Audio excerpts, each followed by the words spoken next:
Hello. नमस्कार साथियों, स्वागत है आप सबका आपके अपने YouTube चैनल गौरव ज्ञान धारा पर। हमारा नया जो चैनल है ओपीडी, जो ऑब्जेक्टिव प्रश्न के लिए बना है, ठीक है ना। जो ऑब्जेक्टिव प्रश्न अगर आपको देखने हैं तो ओपीडी से वो आज से लॉन्च हो जाएगा, यानी कि गणतंत्र दिवस के अवसर से रात को आपको सर की फर्स्ट क्लास जो है ओपीडी के ऊपर मिल जाएगी। बहुत ही शानदार जो है वो क्लास रहेगी। अपन आज पढ़ेंगे साथियों वही पशु परिसर का पार्ट बी, जो एग्रीकल्चर में सब्जेक्ट होती है पशुपालन, उससे वो संबंधित हैं, वो अपन आज पढ़ेंगे। उसमें सबसे पहले अपना जो पोर्शन चल रहा था वो नस्लें था। गाय की पढ़ ली थी, भैंस की पढ़ रही थी, अपन की चल रही थी भेड़ की। किसकी? भेड़। तो आज उसका सेकंड पार्ट है वो अपन डिस्कस करेंगे। देखिए, अविवस्त्र। अविवस्त्र को स्टार्ट करने से पहले आपको पेड़ के बारे में कुछ जो है वो जानकारी दे देते हैं। देखिए, अपन पढ़ रहे हैं साथियों भेड़। क्या पढ़ रहे हैं? भेड़। भेड़ का जो समूह होता है उसे फ्लैश कहते हैं, फ्लॉक कहते हैं। क्या कहते हैं? फ्लॉक। और गाय और भैंस का जो समूह होता है उसे हर्ड बोलते हैं। क्या बोलते हैं? हर्ड। तो भेड़ जो होता है ना, ये होता है परजीवियों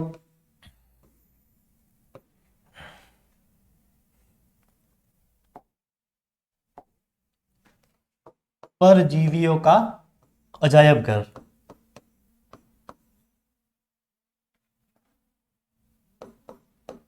अजायब घर। तो कौन सा पशु है जो परजीवियों का अजायब घर कहलाता है? तो वो है साथियों अपना सीप, भेड़। अब इसे परजीवियों का अजायब घर नाम दिया गया। तो क्यों दिया गया है? तो वो इसलिए दिया गया है क्योंकि इसके अंदर जो परजीवी जो है उससे होने वाले रोग सबसे ज्यादा होते हैं इस पशु के अंदर, इसीलिए इसे परजीवियों का अजायब घर नाम दिया गया है। तो परजीवी अब कितने प्रकार के होते हैं अपने? देखिए, जो डिजीज पढ़ेंगे ना उसमें जीवाणु जनित, विषाणु जनित, मौसमी बीमारियां, परजीवी यानी कि प्रोटोजोआ जनित बीमारियां पढ़ेंगे। उसमें सबसे हाईलाइट जो वर्ड है वो परजीवी दिया हुआ है, प्रोटोजोआ। तो ये इंपॉर्टेंट रहेगा, ध्यान रखना। तो प्रोटोजोआ या परजीवियों से सबसे ज्यादा डिजीज बीमारी भेड़ में, इसीलिए इसे परजीवियों का अजायब घर कहते हैं। तो परजीवी दो प्रकार के होते हैं। परजीवी कितने होते हैं? दो। एक होते हैं आंतरिक, जो शरीर के अंदर बीमारियां उत्पन्न करते हैं। एक होते हैं बाहरी, जो बाहर रहते हैं शरीर के, मतलब स्किन के ऊपर, बालों के अंदर, और उसके द्वारा जो है वो बीमारी, डिजीज जो है वो फैलाते हैं जानवर में। ठीक है। तो दो तरह से होता है परजीवी, आंतरिक और बाहरी। तो आंतरिक के लिए अपने को क्या लेनी पड़ेगी? दवाई। लेकिन बाहरी जो होते हैं उनको अपन बाहर से दवाई लगाकर ठीक कर सकते हैं। तो भेड़ के अंदर जब बाहरी जो परजीवी होते हैं वो जब उसकी स्किन के ऊपर, उसके बालों के ऊपर, उसके ऊन के ऊपर लगता है, तो उसको जब हटाते हैं तो अपन क्या करते हैं? एक टब लेते हैं। क्या लेते हैं? टब। उसमें थोड़ा पानी मिलाते हैं, उसमें जो दवाई होती है लिक्विड फॉर्म में वो डालते हैं। फिर उसके अंदर जो है भेड़ है उसको क्या करते हैं? डुबकी देते हैं ऐसे अंदर। डुबकी देकर उसे बाहर निकाले, जिससे जो परजीवी होते हैं वो धीरे धीरे नष्ट हो जाते हैं। तो भेड़ को जब प्रोटोजो जनित जो दवाई है उसके टब के अंदर पानी डालकर उसके अंदर डुबकी लगाकर जब बाहर निकालते हैं ना, उसको बोलते हैं डीपिंग। क्या बोलते हैं? डीपिंग। डीपिंग। तो डीप से याद हो जाएगा, डीप करना मतलब अंदर डालना नहीं बोलते हैं कि वो पानी के अंदर डीप में चला गया, मतलब अंदर की ओर चला गया। तो वही उससे ही बना डीप से डीपिंग। भेड़ लिख देते हैं पशु किसी के लिए, ठीक है। भेड़ को बाहरी परजीवी, भेड़ को बाहरी परजीवी, ठीक है, भेड़ को बाहरी परजीवी से मुक्त करना। तो भेड़ को बाहरी परजीवी से मुक्त करने के लिए उसे एक टब के अंदर दवाई लेकर उसमें पानी डालकर भेड़ को अंदर नहलाकर जो है बाहर निकाला जाता है। उसे कहते हैं साथियों डिपिंग। तो डीप से बना, याद हो जाएगा, डीप से डिपिंग। भेड़ को क्या बोलते हैं? परजीवियों का अजायब घर। अब भेड़ से संबंधित एक है साथियों की जोरियो। क्या है? जोरियो। अब ये जोरियो क्या है? तो अपन ने एक नस्ल पढ़ी थी सबसे पहली भेड़ में, कौन सी थी? मारवाड़ी। कौन सी थी? मारवाड़ी। तो मारवाड़ी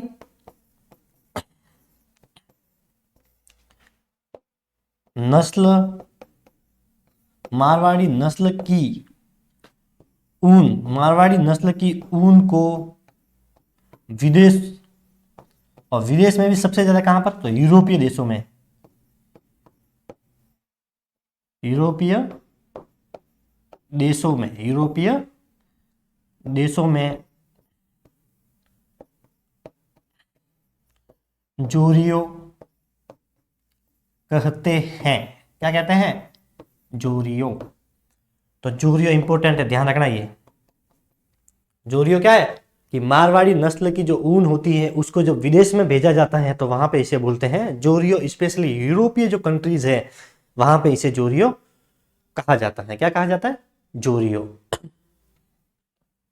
ये आप स्क्रीनशॉट इसका एक बार ले लीजिए, क्योंकि स्पेस नहीं है, इसको यहां से एक बार मेरे को हटाना पड़ेगा। तो स्क्रीनशॉट आप इसका लेकर रख दीजिए। ले लिया,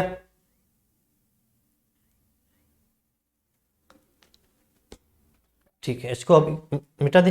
देखिए अब है साथियों, पेड़ जो है उसे पॉलिएस्टर ग्रुप के अंदर भी रखा गया है। क्या है ये, एक साइड में आपको याद रखना है कि पेड़ को पॉलिएस्टर, पॉलिएस्टर ग्रुप के अंदर रखते हैं। ये ग्रुप, ये साइड में आप इसको एक बार याद करने के लिए रख देना, ठीक है। इसका जो दूध होता है, किसका, भेड़ का, भेड़ का जो क्या होता है दूध, उसमें जो वसा होती है ना वो 7.9% होती है। क्या होती है, वसा 7.9% होती है। ये भी साइड में आपको याद रखना है। अब इंपॉर्टेंट क्या है, मैंने आपको कल बताया था कि जो भेड़ जब मर जाती है तो उसकी जो ऊन निकाली जाती है उसे क्या बोलते हैं, बताइए, पुल्ड, या फिर पुल्ड ओवर, पुल्ड ओवर। मरे भेड़ की ऊन, तो मरे हुए भेड़ से जब ऊन निकालते हैं उसे पुल्ड या पुल्ड ओवर कहते हैं। पुल्ड ज्यादा सही रहेगा, ठीक है, हिंदी में याद रखना, पुल्ड, पुल्ड। तो जीवित जो भेड़ होगी उससे भी तो ऊन निकालते हैं, तो उसको फिर क्या बोलेंगे, तो जीवित भेड़ से जब ऊन निकालते हैं ना उसे बोलते हैं साथियों शेयरिंग बोलते हैं। क्या बोलते हैं, शेयरिंग। जीवित नहीं लिखेंगे यहाँ पे, सीधा भेड़ से ऊन कतरना शेयरिंग कहलाता है। क्या कहलाता है, शेयरिंग। क्या कहलाता है, शेयरिंग। तो अब होती है एक, देखिए हाँ, इससे ऊन निकालने से याद आया कि भेड़ के अंदर जो आंखें जो होती है ना, इन आंखों के ऊपर और नीचे जैसे अपने भौहें होती है उसी तरह इनके कभी कभी ज्यादा यहाँ पर आ जाती है ऊन। तो उस ऊन को जो निकालते हैं उसको बोलते हैं आएंगे। क्या बोलते हैं, आएंगे। ये तो आपको इजी से याद हो जाएगा। आंख को इंग्लिश में क्या बोलते हैं, आई। आंख को क्या बोलते हैं, आई। तो आई से ही बना है आएंगे। तो आएंगे यानी भेड़ की, भेड़ की आंखों से, भेड़ की आंखों से ऊन को निकालना। भेड़ जो होती है उसकी आंखों से जब ऊन हटाई जाती है उसे आइंग कहते हैं। जीवित से निकाली जाती है शेयरिंग कहते हैं सॉरी। और मरे हुए, सॉरी एक मिनट, कोई कॉल है, चलो मैं क्लास में हूँ,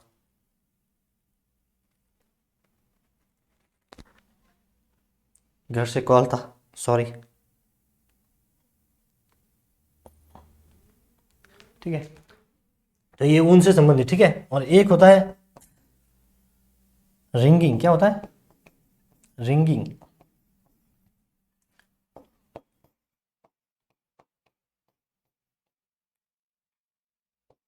रिंगिंग का मतलब होता है साथियों की भेड़ के शीश्न, शीश्न से ऊन निकालना, शीश्न से ऊन निकालना। शीश्न जो होता है साथियों वो इनका जो प्राइवेट पार्ट होता है वहां से ऊन निकाली जाती है। तो ये इंपॉर्टेंट रहेगा, ठीक है। रिंगिंग, आइंग आंखों से, शेयरिंग भेड़ से ऊन निकालना, शेयरिंग मरे हुए से निकालना, पुल्ड। तो ये इंपॉर्टेंट है, ये याद रखना, ठीक है। देखो मिटा देते हैं फिर इसको भी एक बार वापस से। लिख दिया, स्क्रीनशॉट ले लिया, सॉरी। ये अपन पढ़ेंगे अभी, ठीक है, स्टार्ट करेंगे। ये बेसिक जानकारी है कुछ जो वो पहले लिख लेते हैं। आंख से याद हो जाएगा, आंख। और शेयरिंग क्या होता है? रिंग। कैसे याद करना है? रिंग क्या काम आती है? पहनने के काम आती है। अंगुली में पहनते हैं रिंग, तो रिंग को पहनते हैं। और यहाँ पे मतलब पेड़ से ऊन निकालना है, तो यहाँ पे रिंग का मतलब पहनना नहीं है, यहाँ पे रिंग का मतलब है निकालना है। क्या निकालना है? तो ऊन निकालनी है। सीधा सा लॉजिक लगाना है आपको, कोई भी प्रश्न हार्ड नहीं होता है, लॉजिक वहां पे थोड़ा सा लगाना है। रिंग का मतलब यहाँ पे पहनना नहीं है, रिंग का मतलब है निकालना। क्या निकालना है? तो यहाँ से पेड़ से ऊन निकालना है, ठीक। पुल्ड, पुल्ड वैसे इंग्लिश में बोलते हैं ना, पुल्ड खींचना। तो वही जब मर जाता है तो पशु के ऊपर कोई कुछ भी करेगा तो उसको पता थोड़ी, तो मर गया, तो खींचा जाता है जोर से, तो पुल्ड हो गया। शब्दों से ही ये सब खेल है पूरा, ठीक है।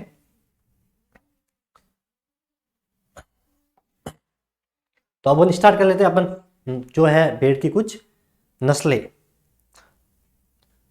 देखिए, अभिवस्त्र पहली कौन सी? आज अभिवस्त्र। कल अपन ने कौन सी पढ़ी थी?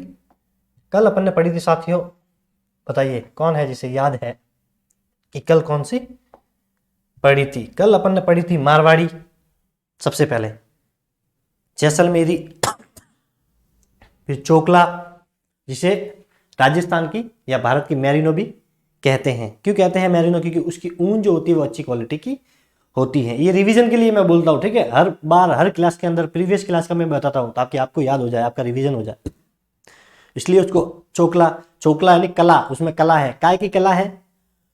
शेखावटी क्षेत्र में पाई जाती है, सुरू, सीकर, झुंझुनू और नीम का थाना, ठीक है।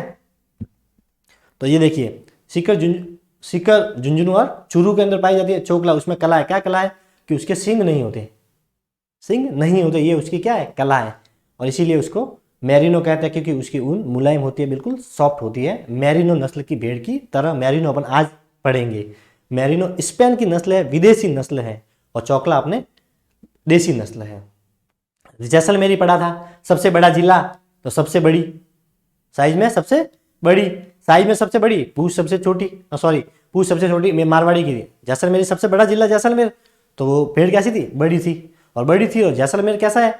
सूखा है, तो जैसलमेर क्षेत्र में पाई जाती है। और सूखा है तो बारिश नहीं होती, और बारिश नहीं होती तो पानी भी कम मिलता है, पानी कम मिलता है तो वो पीती भी कम है, तो 4-5 दिन 3-4 दिन वो बिना पानी के रह सकती है।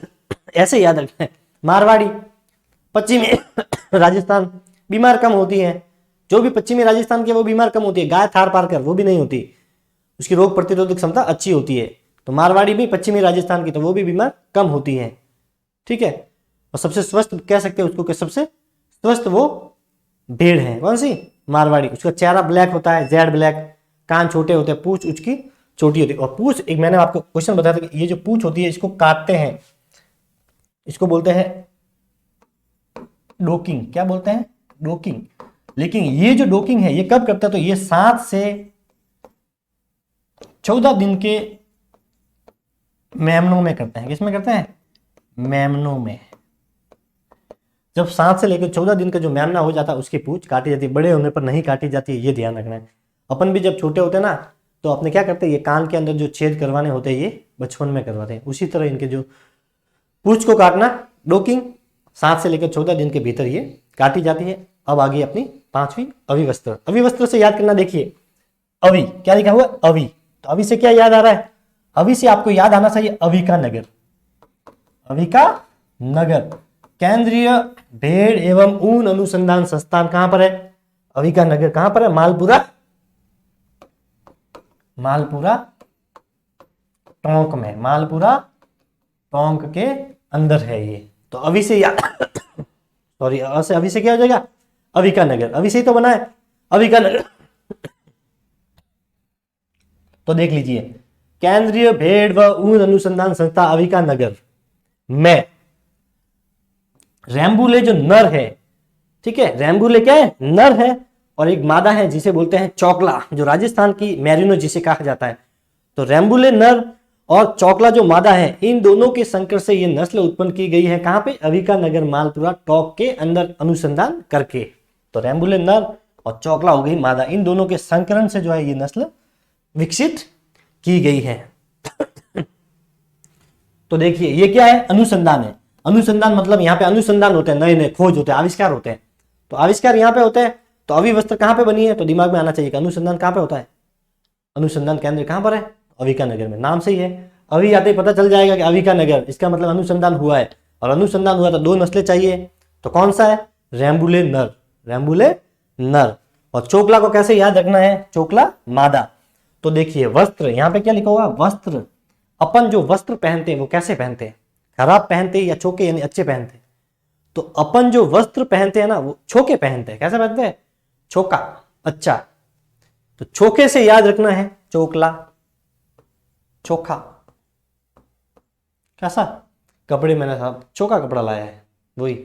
तो चोखा से याद रखना चोकला, और रेम्बुले आपको याद रखना है, ये याद हो जाएगा। कैसे होगा? तो देखिए अविवस्त्र में भी रेम्बुले नर है, उसके बाद ये अविकालीन, ये दोनों नस्लें ऐसी हैं जो अविका नगर से विकसित की गई है। कैसे याद रखना है? क्योंकि दोनों के ही आगे अवि लिख रखा है, बाकी कोई भी ऐसी भेड़ नहीं है जिसके आगे अवि लिखा हुआ। तो दोनों के आगे अवि है, मतलब ये अविका नगर जो भेड़ का केंद्रीय अनुसंधान केंद्र है वहां से विकसित है, तो अविका नगर मालपुरा टोंक से, दोनों ही। अब यहाँ पर वस्त्र, तो वस्त्र कैसे पहनते हैं? अच्छे पहनते हैं, छोके पहनते हैं। तो यहाँ पे चोकला तो आपको याद होगी मादा, आपको याद रखना रेम्बुले, और इसमें कंफ्यूजन नहीं होगा क्योंकि रेम्बुले यहाँ पर भी है, देख लीजिए आप। ये भी किसके द्वारा? यही है अविका नगर माल, उसका इंग्लिश में लिखा हुआ है सेंटर शिप वूल रिसर्च इंस्टीट्यूट, ठीक है, वो का वही है, ये हिंदी में, ये अंग्रेजी में।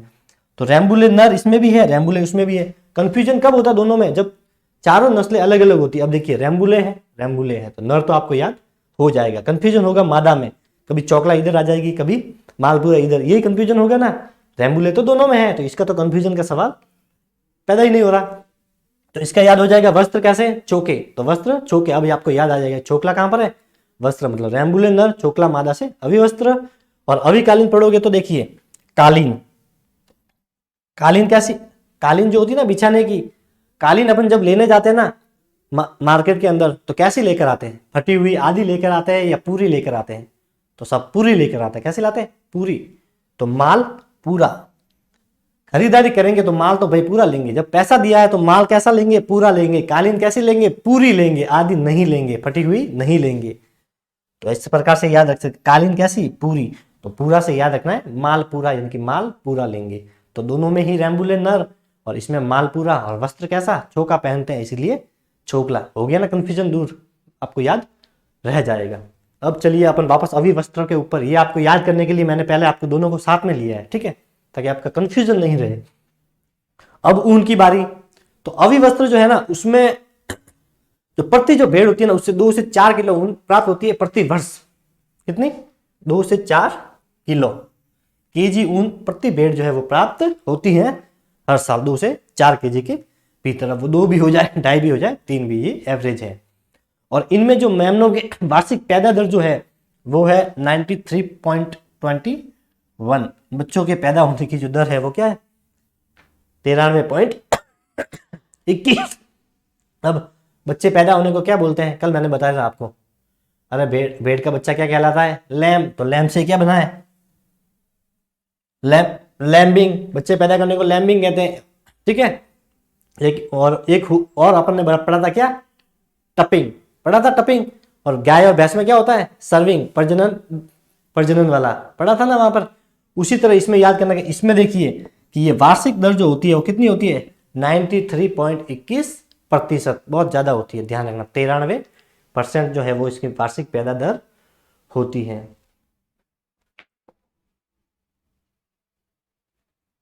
कैसे याद रखना देखिए,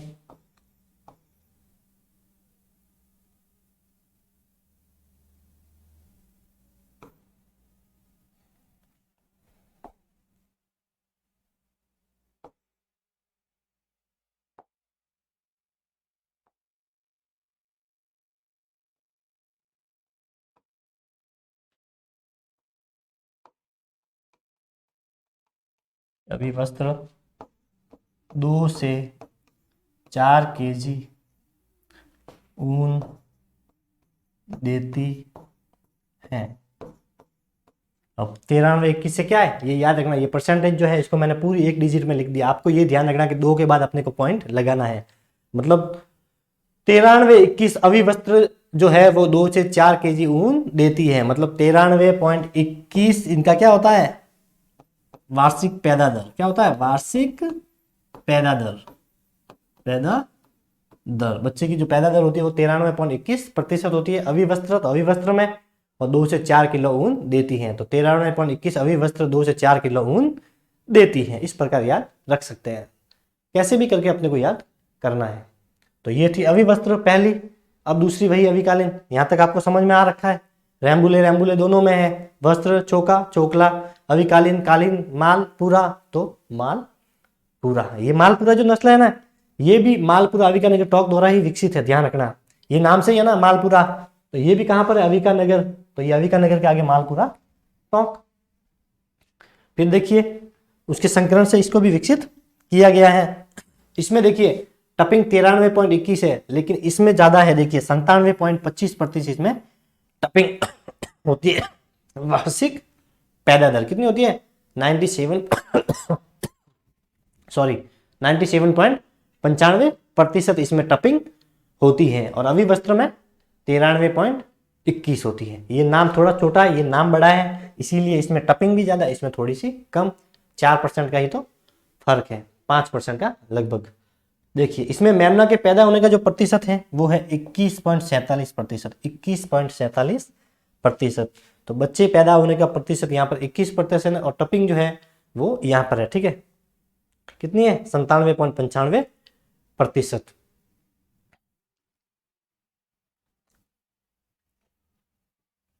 इसकी ये क्या हो जाएगा, ये हो जाएगा इनका लैम्बिंग, लैम्बिंग क्या हो जाएगा, लैम्बिंग। अब देखिए ऊन उत्तम किस्म की कालीन बनाने में उपयोगी, ये इंपॉर्टेंट रहेगा कि कौन सी भेड़ है जिसका ऊन जो है वो उत्तम किस्म की कालीन बनाने में काम में ली जाती है, तो वो है अविकालीन। अब ये अविकालीन कैसे आंसर याद करना है, तो देखिए कालीन, कौन सी भेड़ है जिसके नाम में कालीन जुड़ा हुआ है, तो ये रहा अपने अविकालीन, ये जुड़ा हुआ यहाँ पर कालीन, तो ये तो इजी है। कालीन किसकी अच्छी बनेगी, तो अविकालीन की, किसकी, अविकालीन। तो इस तरह से आपको याद रखना है इसे। देखिए नेक्स्ट जो है वो है कराकुल, क्या है, कराकुल। देखिए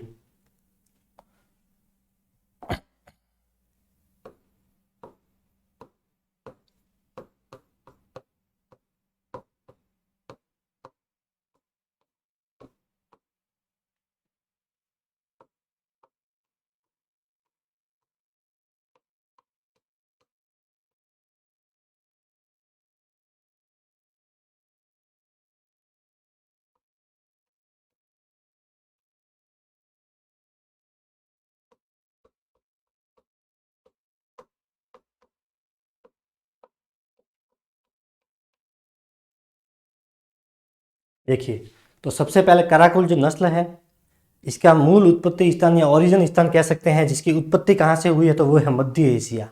कहाँ से हुई, मध्य एशिया। तो वितरण मध्य एशिया में उत्पत्ति, तो मध्य एशिया का जो बेल्ट है, वहाँ के जो देश है, वहाँ पे ही इसका वितरण माना जाएगा। तो कौन कौन से देश है, देखिए ईरान है, इराक, अफगानिस्तान, दक्षिणी अफ्रीका व पश्चिमी यूरोप का क्षेत्र। अब कैसे याद करना है इसको, तो मध्य एशिया से दक्षिणी पश्चिमी यूरोप व ईरानिस्तान गए। कहां से, पहले मध्य एशिया गए, वहां से दक्षिण पश्चिम यूरोप गए, वहां से ईरानिस्तान गए। ये आपको दोनों याद है गए, मूल स्थान और वितरण। ये हो गया इसका मूल स्थान। कैसे पता चलेगा कि ये मूल स्थान है मध्य एशिया, तो म से मूल, म से मध्य एशिया, ये हो गया इसका मूल स्थान। फिर दक्षिण पश्चिम लिखा हुआ है, तो यहाँ पे ध्यान रखना कि दक्षिण जो है ये अफ्रीका है, क्या है, दक्षिण अफ्रीका देश भी है, आपको याद हो जाएगा, दक्षिण से दक्षिण अफ्रीका, और पश्चिमी यूरोप, दक्षिण अफ्रीका पश्चिमी यूरोप। ईरानिस्तान से याद रखना आपको, ईरान, इराक, और ना ये जो है इससे स्थान जो है इससे याद रखना अफगानिस्तान, पाकिस्तान नहीं करना, अफगानी, क्योंकि पाकिस्तान अपना दुश्मन है, तो यहाँ पे क्या करना है, अफगानिस्तान, क्या करना है, अफगानिस्तान। तो याद हो गया, मध्य एशिया से दक्षिणी पश्चिमी यूरोप व ईरानिस्तान गए, मध्य एशिया से दक्षिणी पश्चिमी यूरोप व ईरानिस्तान गए। मेरे साथ 2 बार बोलिए, आपको याद हो जाएगा। किसका, कराकुल का, कराकुल। ये हो गया इनके, देखिए मध्य एशिया आपको याद हो गया, इसका वितरण याद हो गया। अब इसकी है विशेषताएं और इंपॉर्टेंट है, ये याद रखना। जैसे देखिए इसकी विशेषताएं, तो ये है इसकी विशेषता है। तो नर में सिंग होते हैं, नर में क्या होते हैं, सिंग होते हैं, तो इसमें कोई बड़ी बात थोड़ी है, जबकि मादा में सिंग नहीं होते, बड़ी बात है ये। नर में तो सिंग होते हैं, लेकिन जो मादा होती है ना उसमें सिंग नहीं होते हैं, ताकि दोनों लड़ाई नहीं करते हैं, ये इनको बेनिफिट भी है। ठीक है, नर के अंदर सिंग होते हैं, मादा में सिंग नहीं होते। इससे पहले अपन ने कल पढ़ी थी एक भेड़ की नस्ल, जिसमें दोनों में ही, नर और मादा दोनों में ही क्या नहीं होते, सिंग नहीं होते। बताइए कौन सी थी वो। यहां पे मैं लिख देता हूं सिंग रहित। सिंग रहित का मतलब है नर और मादा दोनों ही, ठीक है, नर व मादा दोनों ही सिंग रहित। बताइए कौन सी थी, कल पढ़ा था अपन ने, जल्दी बताइए। चोकला, कौन सी थी, चोकला, जिसे मैरिनो भी कहा जाता है। अरे इसकी कला है, इसकी कला क्या है कि ये जादू जानती है, कला का मतलब जादू। ये जादू ये है कि ये सिंग गायब कर देती है, मतलब इसके सिंग नहीं होते हैं। तो इसका इस प्रकार याद करना है, ये सिंग रहित आए हैं तो अपने दिमाग में आना चाहिए कि कौन सी पड़ी थी जिसमें सिंग नहीं होते। तो दोनों में डिफरेंट क्या है, ये सिंग। वहां पे क्वेश्चन ऐसा देगा, पेड़ की कौन सी नस्ल है, पेड़ की कौन सी मादा नस्ल है जो सिंग रहित होगी, पहला ऑप्शन चोकला देगा वो, और वहीं अपने कंफ्यूजन हो जाएगा और बोला ए पे। पूरा प्रश्न को पढ़ना है, लैंग्वेज आराम से समझनी है, टाइम अच्छा खासा मिलता है आपको, तो ये ध्यान रखना। इसमें मादा जो है उसको सिंग रहित होती है, नर के होते हैं, उसमें चोकला में दोनों के ही नहीं होते हैं। देखिए, मेमनों को मारकर घुंघराली ऊन वाली खाल प्राप्त की जाती है, जिससे टोपी व सर्दियों के महंगे वस्त्र बनाए जाते हैं। तो कौन सी भेड़ है जिसकी ऊन, घुंघराली ऊन जो होती है उसको निकालकर महंगे सर्दियों के वस्त्र बनाए जाते हैं, वो है कराकुल। और ये जो खाल जो निकाली जाती है ना, इसे बोलते हैं पेल्ट। क्या बोलते हैं, इस नस्ल को पेल्ट के लिए पाला जाता है। तो ये पेल्ट क्या होती है, ये पेल्ट होती है, ये जो भेड़ होती है, स्पेशली इस भेड़ के अंदर जो मेमने होते हैं, मेमने, मेमने की खाल, तो ये मेमना जो होता है इसकी जो खाल निकाली जाती है, किसके लिए निकाली जाती है, सर्दियों के जो महंगे वस्त्र बनाए जाते हैं, टोपी बनाई जाती है, उसके लिए ये निकाली जाती है, उसे ही बोला जाता है पेल्ट। ये इंपॉर्टेंट है, पेल्ट। भेड़ की कौन सी नस्ल है जो पेल्ट के लिए पाली जाती है, तो वो है पेल्ट। क्या काम आता है, ये खाल जो होती है इससे विंटर के जो क्लॉथ्स होते हैं, सर्दियों के महंगे वस्त्र बनते हैं, और कैप जो टोपी होती है विंटर की वो बनाई जाती है, किससे, चराकुल के मेमनों से। स्पेशली मेमनों जो होते हैं, कम उम्र के जो होते हैं, उनसे ये घुंघराली ऊन निकाली जाती है। देख लीजिए आप ऊन किस प्रकार से ये घुंघराली होती है, इसमें पूरी ऊन कैसी होती है, घुंघराली ऊन पाई जाती है इसमें।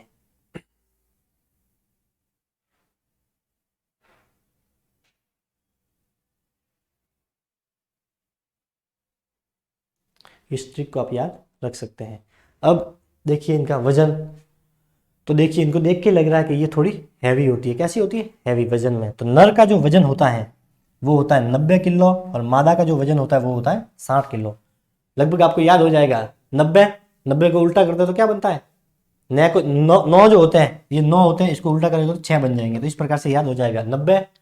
तो और ये तो अपने को पता ही है कि नर जो होता है उसका वजन ज़्यादा होता है, पुरुष और महिला की तरह ही। तो 90 kg क्या हो जाएगा इसका वेट, और 9 को जब उल्टा करते तो 6 को उल्टा करते तो 9, उस प्रकार से 9 को जब सीधा करेंगे तो 6 हो जाएगा। तो 60 किलो होता है मादा का, 90 किलो होता है नर का वजन।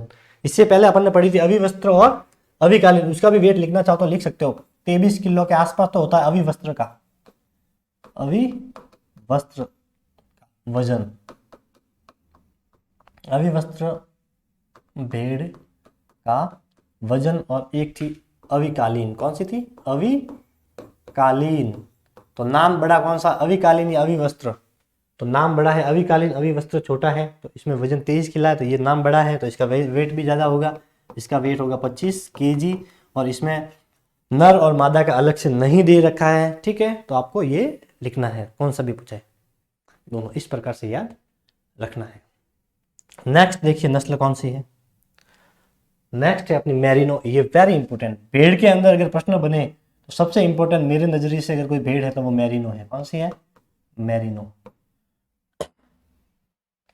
विश्व की, भारत की नहीं, मैं विश्व की बात कर रहा हूं। विश्व की 80% ऊन मैरिनो भेड़ से प्राप्त होती है। मैरिनो भेड़ से प्राप्त होती हैं।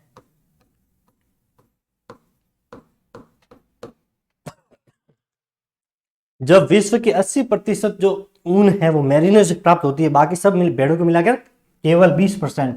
तो महत्वपूर्ण तो हुई ना, वर्चस्व बोल सकते हैं आपका, भेड़ों में ऊन का इसके ऊपर वर्चस्व है। अब मेरिनो आ गया, इसका मैंने उत्पत्ति आपको बता दिया था, मूल उत्पत्ति स्थल स्पेन। कौन सा है? स्पेन। इसके पीछे भी न, इसके पीछे भी न, स्पेन न, मेरिनो के पीछे भी न। अब मेरिनो आया तो दिमाग में क्या आना चाहिए कि अपने राजस्थान, या अपन बोलते ना कि अपने राजस्थान की मेरिनो कौन सी रही फिर, या भारत की देसी जो भेड़ की नस्ल है उसमें मेरिनो कौन सी रही, तो वो अपने को याद आना चाहिए। कौन सी? चोकला। कौन सी? चोकला। तो इस प्रकार से कंफ्यूजन दूर करना है। मेरिनो स्पेन है, चोकला राजस्थान की मेरिनो। इसे इस मेरिनो की तुलना चोकला को मेरिनो क्यों कहा गया है? क्योंकि दोनों ही ऐसी है जिसकी जो ऊन होती है ना वो अच्छी होती है, सॉफ्ट होती है, महंगी जाती है, इसीलिए इसकी तुलना मेरिनो से की गई है चोकला की। सीएम, ठीक है, चोकला और एम से, सॉरी एम से मेरिनो और ये चोकला, ठीक है, इस एम को इससे मेरिनो सीएम आपको याद हमेशा के लिए हो जाएगा ये। और एक और होता है मेरिनो से जुड़ा हुआ, बताता है आपको, एक होती है फ्रेंच मेरिनो। फ्रेंच या फ्रांस कोई भी लिख सकता है, ठीक है, फ्रेंच मेरिनो। तो अपन ने पढ़ा था, एक अभी पढ़ा है 5 मिनट पहले, रैम्बूले। क्या पढ़ा था? रैम्बूले भेड़, रैम्बूले भेड़, ये नर जो होता है, ठीक है, ये नर होता है। तो रैम्बूले भेड़ का जो नर होता है उसे बोलते हैं फ्रेंच मेरिनो। क्या बोलते हैं? French merino. मेरिनो तीनों कवर। मेरिनो कहाँ की है? स्पेन। ऊन सबसे ज्यादा 80% इसका वर्चस्व है, इसीलिए इसे जो है भेड़ों की एक तरह से रानी आप कह सकते हैं। तो राजस्थान में सबसे अच्छी जो ऊन होती है वो चोकला की होती है, इसीलिए इसे अपन क्या बोलते हैं? मेरिनो। तो ठीक है, अगर पूछे कि राजस्थान की मेरिनो तो चोकला, सी एम से याद रख लेना आप, सी से चोकला, एम से मेरिनो। फ्रेंच मेरिनो पूछे तो रैम्बूले भेड़, रैम्बूले भेड़ इसे बोलते हैं फ्रेंच मेरिनो। रैम्बूले का प्रयोग कहां पे हुआ था बताइए? तो अपन ने इससे आगे जो सबसे पहले पढ़ी थी अविवस्त्र और अविकालीन भेड़, वो कहां से उत्पत्ति की गई है? वो दोनों जो नस्लें हैं वो केंद्रीय भेड़ व ऊन अनुसंधान संस्थान अविका नगर मालपुरा टॉक के द्वारा बनाई गई थी। वहां पे जिस नर भेड़ का प्रयोग किया गया था दोनों के अंदर वो थी रैम्बूले, और अविवस्त्र के अंदर जो मादा यूज की गई थी वो कौन सी थी? वो थी चोकला। चोकला। अविवस्त्र के अंदर मादा यूज की गई थी चोकला, और नर कौन सा था? नर तो दोनों में, अविवस्त्र और अविकालीन दोनों में ही रैम्बूले था, लेकिन अपने को याद रखनी है मादा, क्योंकि वो दोनों में अलग है। तो वस्त्र, अविवस्त्र, अवि से क्या है? अविकालीन, अविकालीन, तो याद हो जाएगा आपको। सॉरी, अवि से क्या? अविका नगर। अविका नगर कहां पर? मालपुरा टॉक। तो अवि दिया हुआ मतलब ये उसके द्वारा ही बनाई गई है, अविका नगर के द्वारा, इसीलिए इसके नाम के साथ अवि जोड़ दिया और पीछे जोड़ दिया वस्त्र। तो वस्त्र कैसे पहनते हैं अपन? चोके पहनते हैं। तो याद रखना मादा, मादा इसके साथ यूज हो जाएगी चोकला, यानी चोकी मादा। वस्त्र कैसे पहनते हैं? चोका पहनते हैं, तो ये हो गया चोकला। दूसरी थी अविकालीन, तो अवि उसके नाम के आगे क्या आ रहा? अवि, मतलब ये भी अविका, जो अविका नगर जो है मालपुरा टॉक उसके द्वारा ही विकसित नस्ल है, तो उसमें भी जो नर यूज किया गया वो रैम्बूले थी, और मादा कौन सी थी वहां पर? मालपुरा। क्या थी? मालपुरा। तो उसको कैसे याद करना है? अविकालीन। क्या था? अवि, ये मैंने बता रखा है लेकिन मैं आपको 2-3 बार बता दूंगा। अविकालीन मतलब जो मालपुरा, ये मादा यूज की गई थी, ठीक है, और नर तो यही था रैम्बूले। तो अवि से तो याद हो जाएगा अविका नगर के द्वारा बनाई गई है, नर दोनों में ये, वस्त्र चौके पहनते तो इसके अवि वस्त्र के साथ चोकला। और अविकालीन में देखिए कालीन आ रहा है, तो अपन जब सामान खरीदने जाते हैं, कालीन लेने गए तो कालीन जो है वो कैसे लेकर आएंगे? पूरी लेकर आएंगे। पैसे दिए तो माल तो पूरा मिलेगा, तो माल पूरा क्या हो जाएगा? माल पूरा। कालीन के पैसे पूरे दिए तो कालीन फटी हुई नहीं लेंगे, आधी नहीं लेंगे, पूरी लेंगे। अब चलते हैं अपन मेरिनो के ऊपर। मूल स्थान स्पेन, मूल स्थान स्पेन। मेरिनो मेरिनो के पीछे भी न, स्पेन के पीछे भी न। विशेषता ये, सॉरी, यह भेड़ की विदेशी नस्ल है, ये सबको पता है नाम से। ये देखिए मेरिनो, क्या है? मेरिनो, तो ये विदेशी नस्ल है। इसका रंग सफेद होता है। विदेशी है, अंग्रेज है तो सफेद है, गोरे सफेद। नर में घुमावदार सींग होते हैं, इसकी सारी विशेषता इंपोर्टेंट है और इसमें से क्वेश्चन सबसे ज्यादा बनने की संभावना है भेड़ के अंदर। नर में सींग जो होते हैं वो घुमावदार होते हैं। कैसे होते हैं? घुमावदार। यहाँ पे ये पूरा जो कि इतनी पूरी बॉडी जो है कितने ज्यादा ऊन से देखिए पूरी लदी पड़ी है। क्यों होती है? क्योंकि सबसे ज्यादा ये ऊन देती है। इसके एक भेड़ से लगभग 5 से 9 केजी ऊन प्राप्त होती है। कितनी? 5 से 9 केजी प्रति वर्ष।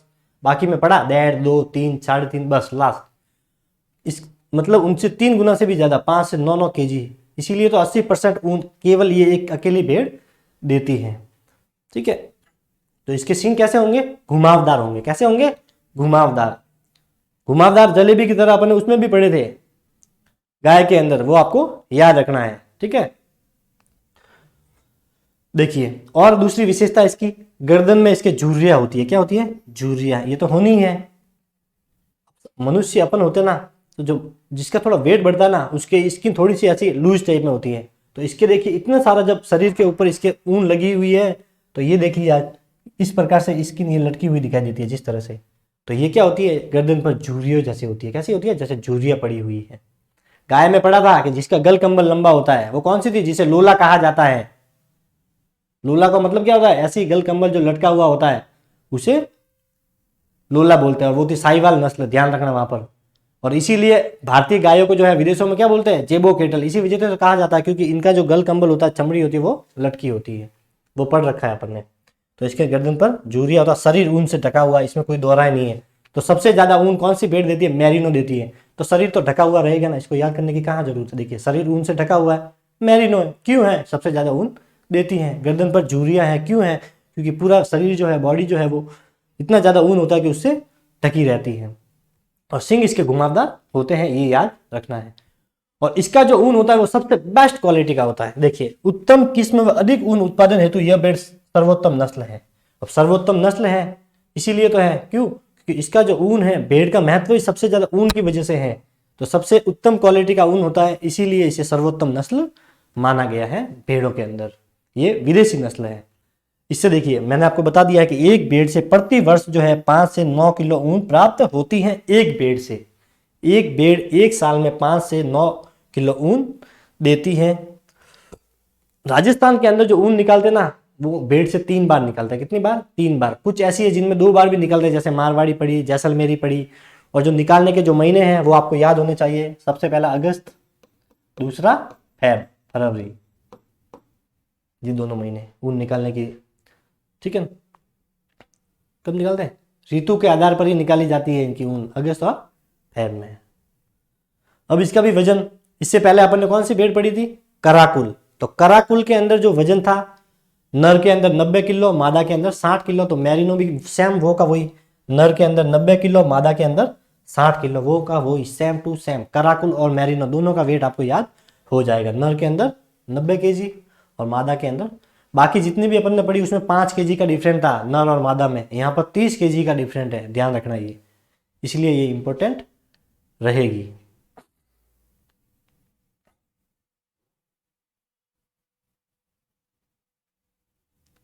पांच से 9 किलो तक ऊन प्राप्त होती है।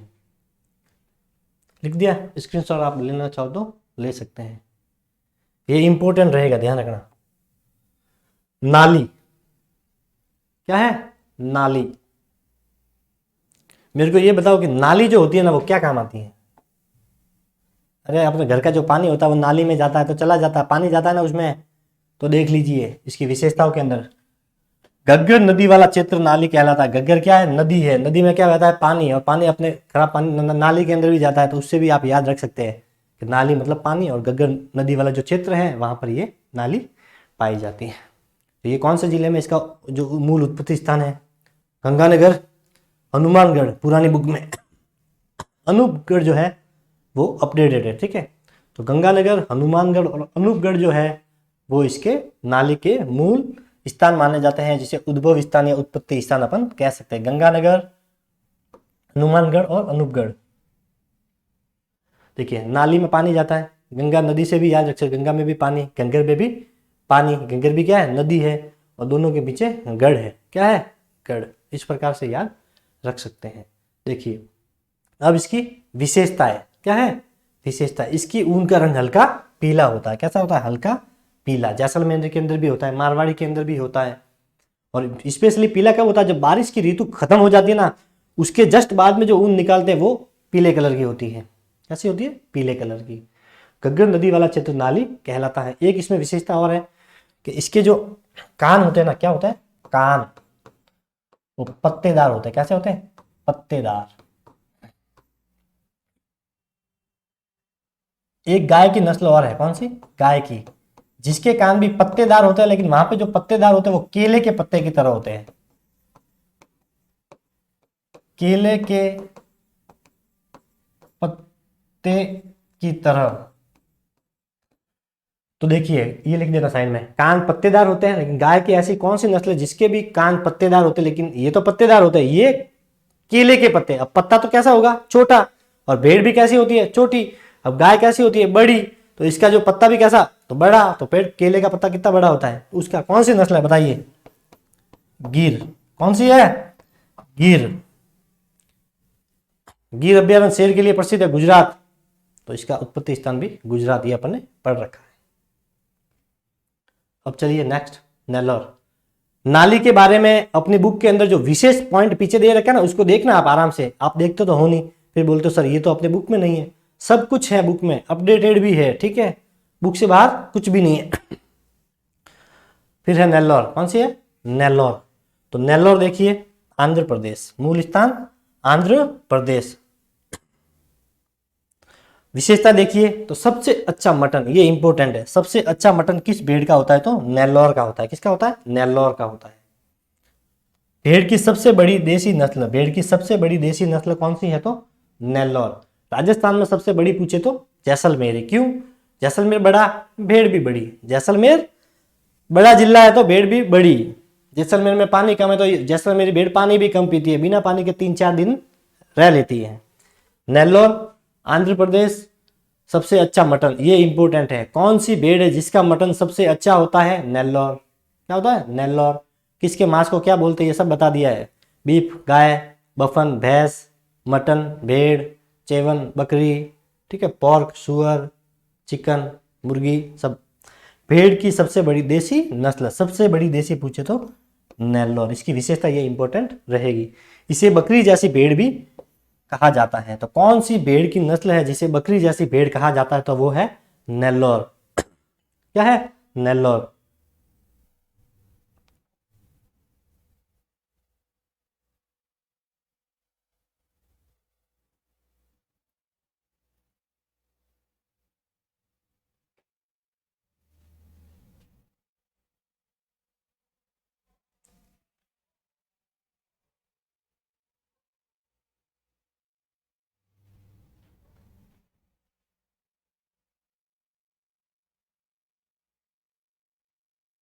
हिंदी, बड़ी,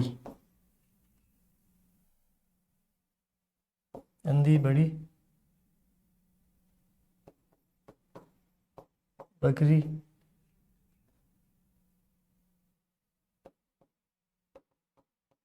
बकरी जैसी।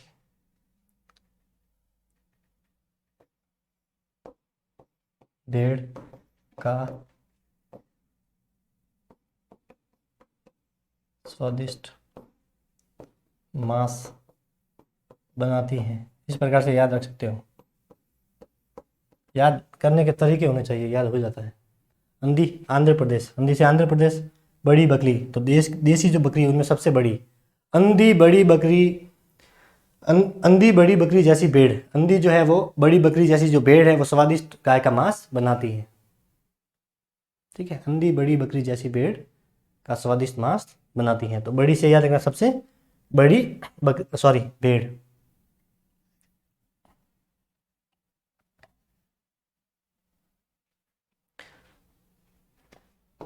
देसी, अंधी बड़ी देसी भेड़ का स्वादिष्ट मांस बनाती है। ठीक है, तो अंधी जो है वो बड़ी, जो सबसे बड़ी, बड़ी देसी मतलब सबसे बड़ी ये देसी नस्ल है, भेड़ का स्वादिष्ट मांस बनाती है, इसका जो मांस होता है वो सबसे स्वादिष्ट होता है। एक विशेषता इसकी याद रखनी है कि ये भेड़ किसके जैसी होती है, बकरी की जैसी। कौन सी, नेल्लौर, कैसी होती है, नेल्लौर।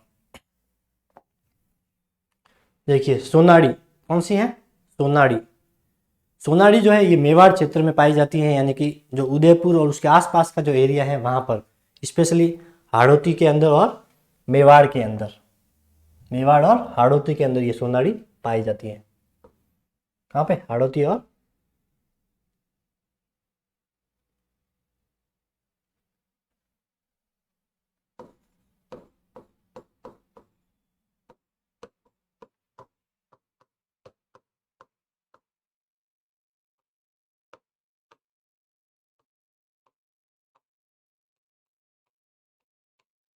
देखिए मेवाड़ व हाड़ौती की दुधारू नस्ल, ऐसे याद रख लीजिए।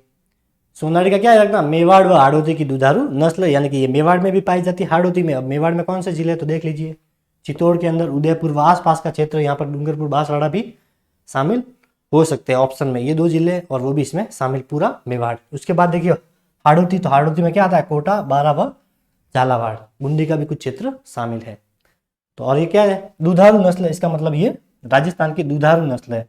कौन सी नस्ल राजस्थान की दुधारू नस्ल है, ऑप्शन में होगा सोनाड़ी, तो इसको सोनाड़ी करना है। ठीक है। कान लंबे व लटके हुए, कान कैसे होते हैं, कान इसके लंबे होते हैं और लटके हुए होते हैं। देखिए कैसे याद रखना, मेवाड़ व हाड़ौती की दुधारू नस्ल, तो दुधारू नस्ल सोनाड़ी कहाँ पाई जाती है, तो मेवाड़ और हाड़ौती में। मेवाड़ के जिले और हाड़ौती के जिले जोड़ दो, ये याद हो गया आपको, मूल स्थान और वितरण। और विशेषता भी याद होगी, क्या है, दुधारू नस्ल। एक ही तो याद रखना है, कान जो होते हैं वो लंबे होते हैं और लटके हुए होते हैं, कान लंबे और लटके हुए होते हैं। उसके बाद देखिए एक नस्ल है पूगल, कौन सी है, पूगल। ये पाई जाती है बीकानेर, जैसलमेर। वितरण कहाँ पर है इसका, बीकानेर व जैसलमेर। मोस्ट रूप से ये पाई जाती है पूर्वी बीकानेर में। कहाँ पर है, पूर्वी बीकानेर के अंदर, पूर्वी बीकानेर के अंदर। पूसे पूगल, पूसे पूर्वी, पूसे पूगल, पूसे पूर्वी, पूर्वी बीकानेर के अंदर ये सबसे ज़्यादा पाई जाती है।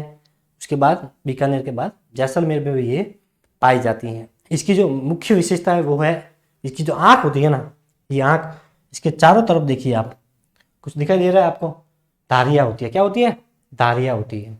तो ये इसकी विशेषता है कि आंखों के चारों तरफ क्या होती है, दूसरे कलर, जैसे इसका कलर व्हाइट है तो यहाँ पे हल्की सी आपको ग्रे कलर टाइप में या सिल्वर कलर टाइप में आपको धारियाँ दिखाई देगी दोनों तरफ, ऐसे आंखों के दोनों तरफ। तो इस प्रकार की धारियाँ पाई जाती है किसमें, पूगल के अंदर। और इसकी जो सबसे मुख्य विशेषता है वो कॉर्पेट ऊन, कारपेट ऊन, क्रॉस कारपेट ऊन होती है। क्रॉस कारपेट ऊन मतलब इस प्रकार से ऊन जो होती है ना वो आपस में मिली होती है।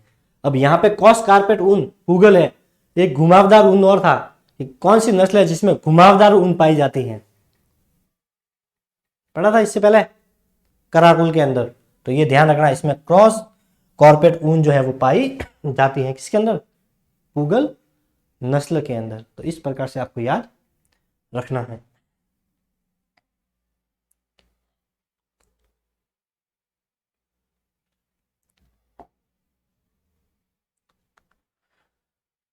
कंप्लीट और तैयार रखना। आप अपने ओपीडी के अंदर जो है क्लास स्टार्ट हो चुकी है। फर्स्ट क्लास रिलीज होने वाली है 26 जनवरी को। आज बहुत ही शानदार जो है अपनी क्लास रहेगी। चैनल को लाइक कीजिए, सब्सक्राइब कीजिए।